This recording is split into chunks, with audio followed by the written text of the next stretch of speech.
Good afternoon. I'm Chief Meteorologist Travis Meyer. It has been an awesome day across much of eastern Oklahoma. Finally, it's just a real spring day. And I know we've had a few of them, but boy, have they been few and far in between. During the course of the day today, we ended up with a clearing band, kind of a little bit of a drier impact coming in from out of the north, and that allowed pretty much any clouds to be pushed off to the western part of our viewing area. So that allowed for a lot of sun. And this time of year, the sun's extremely powerful. And a lot of people go, yeah, I guess it would be. Because here we are getting into the last portions of April, getting close to May, and you can get a sunburn real easy this time of year, and it's hard to believe that just because we've all been freezing to death. The weekend, of course, the weekends have just been bad. We haven't been in a good cycle, and so if you've wanted to go outside, plant, do anything, it has not been fun. Our evening, though, tonight will be great. Temperatures will be falling from the 70s through the 60s and eventually going down into the 50s. So overall, just kind of pleasant. And we do have some pretty good weather hanging around, and the reason the weather is hanging around is good is because we have what's called northwest flow. But that northwest flow also creates a few ripples in the atmosphere that come from the northwest and move to the southeast.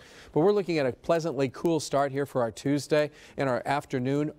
I think we're going to use the word 6-star because temperatures expected to be in the 70s across the area. Of course, if you spend any time outside, you can get a sunburn. It is that time of year. It is in March even, but a lot of people, it's just so deceiving. You don't know it until later on.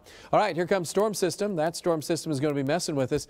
Unfortunately, that kind of puts a little damper on the middle of the week as we'll have a very cold and wet day going on. So don't be surprised about that.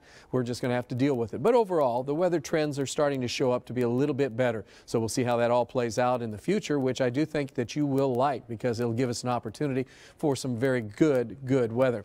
As far as rainfall amounts, by the middle of the week, we could be pushing an inch from near Tulsa to the south. But if you're north and northeast, not quite as much. So how's that weather pattern going to change? How big of a change is it? And there are severe storms most likely on the horizon. We'll tell you all about that at 5, 6, 9, and 10. Hope you have a great afternoon. Enjoy the weather while we have it, and we'll have more later on. Don't forget, you can be on the scene and on the story with us as well with all the latest updates from the News on 6 Warren team by texting 6Connect to 79640.